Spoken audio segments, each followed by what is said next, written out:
მოგესალმებით მეგობრებო. ეს არის 2 ოქტომბერი. 319 ჯერ გადაიკეტა რუსთაველი, მაგრამ მაგას არ აქვს მნიშვნელობა. მნიშვნელობა რომ ხალხი ეხლა აქ დგას და 2 დღეში ვიცით რომ გავისტუმრებთ ამ მამონებლებს მოუსავლეთში. ხალხი ელოდება ეროვნულ კრებას, ძალიან ბევრი ხალხი ჩამოდის. გარდა იმისა რომ გამოდის თბილისიდან, ჩამოდიან საზღვარეთიდან, ჩამოდიან ჩვენი რაიონებიდან. ახლა მითხეს ჩინეთიდან ჩამოვიდა ერთი ახალგაზრდა ბოკო სპეციალურად ამ დღისთვის მაგას ვენაცვალე.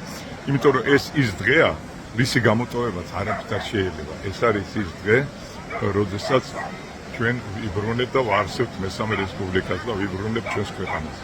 ისე რომ მშვიდობიანად, რა თქმა უნდა, ეხლა რო არ შემომედავონ რამეზე, ჩვენ მშვიდობიანად მოვდივართ კონსტიტუციით განზღანელოთ და აუცილებლად გავიმარჯვოთ ბატონებო, ესე იგი 4-ში 4 საათზე ვიკრებებით აქ რუსთაველზე და რა ვიცი, ვიქნებით ძალიან ბევრი და აუცილებლად გავიმარჯვებთ.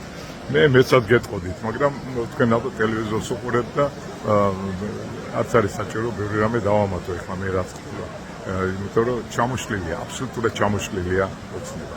აი ძალიანად არის ჩამოშლილი, უკვე აღარ იციან რა ქნა და მე მგონი ეხლა მალე გაასწრებენ ერთმანეთს და გაქცევაზე იქნება საქმე. მაგრამ არა აქვს მაგას. მნიშვნელობა ჩვენ საქმე გავაკეთოთ მშვიდობიანად, კარგად, ვიყოთ ერთად და აბა ბოლომდე.